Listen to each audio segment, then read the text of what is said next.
ഷുഗറാണെന്ന് എനിക്ക് ഒരു കാര്യമില്ല. ഞാൻ ഈ അച്ഛൻ്റെ കൂടെ പോയപ്പോ ആവശ്യമില്ലാത്തത് ടെസ്റ്റ് ചെയ്ത് നോക്കിയതാണ്. ഇപ്പൊ മെസ്സേജ് വന്നപ്പോ എനിക്ക് 282 ഷുഗർ.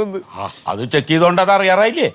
അച്ഛൻ വിടണ്ട, നിങ്ങൾ ഒറ്റൊരുത്തരാണ് ഇതിന് കാരണം. അച്ഛൻ എന്ത് ചെയ്ത്? പാരമ്പര്യമാണ് ഇത്. അച്ഛനുള്ളതുകൊണ്ടല്ലേ എനിക്ക് ഷുഗർ വന്നല്ല. ഞാൻ എന്ത് ചെയ്തിട്ടാണ്? എനിക്ക് പ്രായമായിട്ടാണ് വന്ന്, നിനക്ക് ചെറുപ്പത്തിലല്ലേ വന്ന്, അതിന് ഞാനാ കുറ്റക്കാരൻ? എന്റെ ജീവിതം പോയല്ലോ ദൈവമേ, ഞാൻ ഇനി എന്തിനാ ജീവിക്കണത്? എടാ, ഒരു ഷുഗർ വന്നെന്നും പറഞ്ഞ് ജീവിതം പോവേണം എല്ലാവരുടെയും. ഷുഗർ നിസ്സാരമുള്ളതാ. ഞാൻ ഫേസ്ബുക്കിൽ കണ്ട് എനിക്കിനി എന്തെങ്കിലും മധുരമുള്ളതാ ഭക്ഷണം എന്തെങ്കിലും ഇഷ്ടമുള്ളത് കഴിക്കാൻ പറ്റുമോ? എനിക്കൊരു ലൈസ് തിന്നാൻ പറ്റുമോ? ഒരു പെപ്സി കുടിക്കാൻ പറ്റുമോ? അറ്റാക്ക് വന്നാൽ പോലും അറിയൂല, വേദന ഉണ്ടാവൂല. അത് വണ്ടി ഓടിച്ചാൽ അറിയാതെ ഉറങ്ങി പോകുന്നത്. എന്റെ ജീവിതം പോയെന്ന് പറഞ്ഞതല്ല.